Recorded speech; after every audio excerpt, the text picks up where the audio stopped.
Coucou, on se retrouve aujourd'hui pour une nouvelle vidéo concernant les enfants hypersensibles. En effet, en ce moment, vous êtes très nombreuses, on va parler nombreuses parce que c'est souvent des mamans, qui viennent me voir en me disant, ben voilà, je me sens totalement dépassée par les émotions de mon enfant et je m'interroge sur son hypersensibilité. Et c'est tout légitime et c'est vrai qu'on peut se sentir totalement dépassé par les émotions de nos enfants, qu'ils soient hypersensibles ou non. Alors, on peut s'interroger, et ce dès le plus jeune âge, sachant que l'hypersensibilité est de naissance. Il y a clairement des enfants différents, avec une grande intensité au niveau des émotions, avec une grande fréquence dans cette intensité. Donc, c'est-à-dire que les émotions sont très intenses, mais en plus, elles sont plus fréquentes. Donc, on peut s'interroger. Après, il est difficile, et en tout cas, je pense que je ne me permettrai pas de vous dire si votre enfant est hypersensible ou pas. Parce que déjà, je ne connais pas votre enfant, je ne l'ai jamais vu, donc je ne me vois pas dire s'il est ou s'il n'est pas.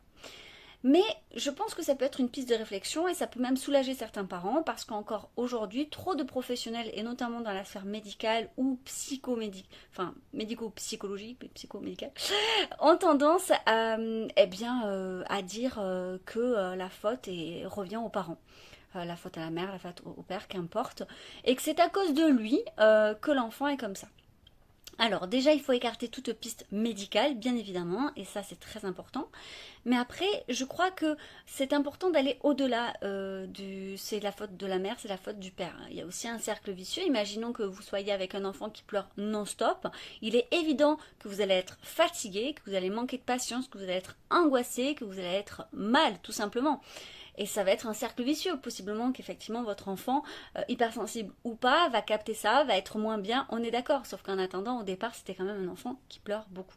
Je parle notamment dans le cas, par exemple, des reflux, des RGO très forts, où l'enfant peut pleurer énormément. Donc je trouve que c'est important de repenser ça, à l'orée de tout ce qu'on connaît aujourd'hui en termes de connaissances, mais aussi de se dire, bon, alors, si j'ai écarté la piste médicale, est-ce qu'il n'y aurait pas autre chose derrière? Si j'écarte aussi cette culpabilité de se dire est-ce que je fais quelque chose de mal, est-ce que je suis pas une bonne ou une mauvaise mère ou un bon ou mauvais père, enfin, voilà. Parce que ça aussi, je pense qu'on est dès qu'on s'interroge à la parentalité dite bienveillante, eh bien on aura cette tendance à la culpabilisation. Alors même que c'est contradictoire selon moi parce que si on s'intéresse à la parentalité bienveillante, eh bien on s'intéresse avant tout à la bienveillance envers soi-même, puisqu'on est obligé de déconstruire aussi tout ce que nous on a connu en tant qu'enfant, puisqu'en fait devenir parent c'est passer de l'étape de enfant 2 à parent 2, donc c'est pas rien. Donc ça demande une déconstruction aussi. Ça demande une mise au point, une mise à distance, et puis aussi de faire la paix avec certaines choses. Et donc ça demande une bienveillance envers soi. Donc ça sert à rien de culpabiliser.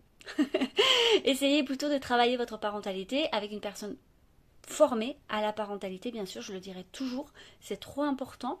Votre famille étant, je pense, la chose, enfin la chose, mais enfin, la plus importante dans votre vie, il me semble nécessaire de faire appel à des professionnels formés dans ce domaine.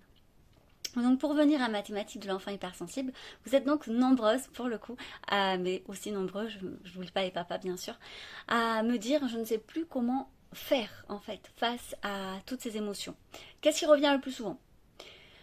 Il n'arrive pas du tout à faire face à la frustration, à la moindre frustration, eh bien ça part en tempête émotionnelle, c'est vraiment incroyable, ça prend des proportions de dingue et je ne sais plus du tout comment faire et son père ou sa mère en tout cas, eh bien en rajoute une couche ou les grands-parents, les beaux-parents, je sais pas, quelqu'un de la famille ou même une inconnue dans la rue, me fait douter du chemin que j'ai pris, du chemin voilà de cette parentalité respectueuse que je veux pour mon enfant, en disant par exemple que c'est un caprice ou que bah voilà c'est à cause de moi, c'est parce que je lui passe tout et que maintenant bah, il ne sait plus faire face à la frustration, tout ça, tout ça.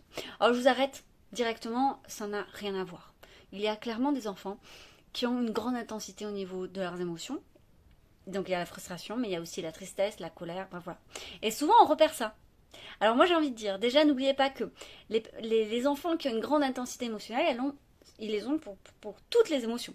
Aussi pour la joie donc. Ce sont souvent des enfants justement pleins de joie. Des vrais soleils en fait. Ils sont vraiment solaires.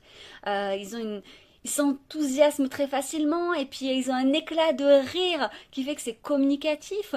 De bon matin souvent voilà ce sont des enfants qui se posent plein de questions, qui sont... Enfin, ils sont en vie, ils sont bien vivants, quoi.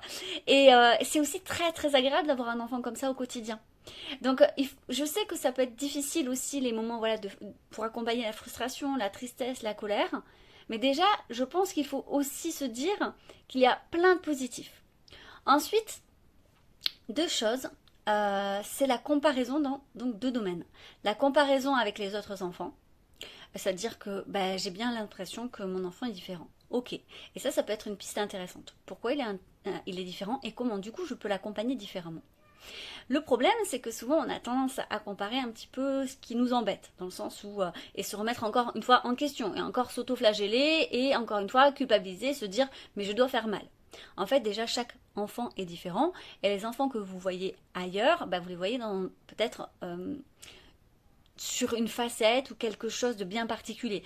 Vous savez pas comment ils sont chez eux avec leurs parents, vous savez pas comment leurs parents sont avec eux. Bien sûr que si on ne laisse pas à l'enfant un espace pour exprimer ses émotions, à un moment donné, il ne le fait plus. Donc c'est comme les bébés qu'on a laissé pleurer petits, à un moment donné, bah oui, ce sont des bébés qui ne pleurent plus, par exemple.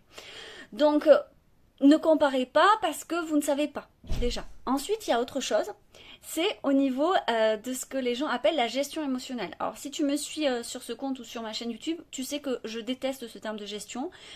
Pour moi, il est très très mal choisi parce qu'il envoie l'idée que, encore une fois, il faut gérer ses émotions, il faut les canaliser, qu'en gros, elles sont un problème et qu'il ne faut pas trop, en gros, trop en faire. Et là, quand on parle à un hypersensible, forcément, il se sent jugé parce que lui, il veut pas trop en faire, il vit comme ça, intensément.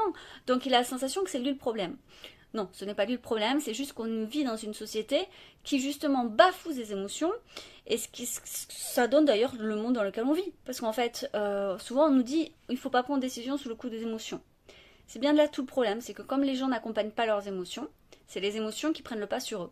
Et donc toutes leurs décisions sont prises sous le coup des émotions. C'est-à-dire que si en fait tu étais plutôt dans l'accompagnement des émotions, l'accueil total de tes émotions, j'ai fait 2 vidéos à ce sujet, tu les trouveras à IGTV et t'en trouveras aussi sur YouTube. Eh bien en fait, c'est plus un souci tes émotions. Elles sont pas difficiles à vivre. Ça monte, ça monte, ça monte, c'est compliqué, puis ça redescend en fait, tout simplement. Hein. C'est pas plus compliqué que ça. Mais plus tu luttes, plus ça va durer longtemps. Et plus ça va être douloureux. Et en plus, une émotion qui n'est pas écoutée, je t'assure qu'elle revient. Et encore plus fort, et encore plus fort, et encore plus fort. Eh bien, contrairement à nous, les enfants, eux, si on ne les a pas conditionnés à gérer leurs émotions, ils les vivent de façon très intense. Et je trouve que c'est l'âge où il y a la plus grande facilité à l'apprentissage et notamment à l'accueil de leurs émotions. C'est-à-dire que là, vraiment, ce qu'ils ressentent, c'est du 1000%, c'est du 100% authentique et tant mieux. Et en fait, tu le remarques d'ailleurs, souvent on rigole en disant avec les enfants, d'un coup ça va pas et 5 minutes après ça va mieux. C'est exactement ça. Parce qu'une fois qu'ils ont exprimé tout ce qu'ils avaient exprimé, ça va mieux. On devrait justement prendre exemple là-dessus. Sauf que du coup, on a tendance à se dire, à partir d'un certain âge, ça devrait se calmer. Alors, déjà, quand tu regardes les adultes autour de toi, est-ce que tu as la sensation qu'ils vivent bien leurs émotions? Non, parce que pour la plupart, justement, non. Ils sont justement en lutte contre leurs émotions. Donc de dire qu'à partir d'un certain âge, quel âge dans ces cas-là, il faut me le dire, hein. Mais il est vrai qu'il y a une maturation au niveau du cerveau de l'enfant, ça on est d'accord. Mais chaque enfant évolue à son rythme. Il y a des enfants qui vont marcher plus tôt que d'autres. C'est pour ça que lorsqu'on me pose la question, mais est-ce que tu crois que c'est normal encore qu'à 5 ans, à 7 ans, à 10 ans, je n'aime pas donner d'âge. Et d'ailleurs, j'ai beaucoup de mal avec les frises qui donnent un âge, par exemple, voilà, pour la marche, pour la parole, pour tout ça, ça me dérange. Je trouve que ça peut être intéressant de manière informative, on va dire, au cas où s'il y a un handicap, une maladie qu'on n'aurait pas vue. Mais au-delà de ça, en fait, je crois que c'est juste anxiogène et que du coup, eh bien, on met nos angoisses sur nos enfants alors que chacun son rythme. À chaque fois que, par exemple, je ne sais pas si vous faites un potager, mais si vous plantez une graine, toutes les graines ne poussent pas au même rythme et ne donneront pas des fruits de la même façon, en fait. Et c'est normal. La dernière chose que je voudrais vous dire, c'est arrêtez de comparer votre enfant. Il est possible qu'il soit hypersensible ou non, mais la meilleure des choses de toute façon, c'est de se dire que ça passe, que ça prend du temps, qu'il faut d'abord être bienveillant envers soi-même, d'abord prendre soin de soi, d'abord accompagner ses propres émotions, et après, en fait, juste on sait faire. Ça paraît logique, on arrive à prendre de la distance et on s'inquiète moins. On sait que ça va aller, on a confiance en notre enfant et on a confiance aussi dans nos propres compétences parentales. Voilà, je voulais juste te dire ça aujourd'hui et sur ce, je te souhaite une très très belle journée.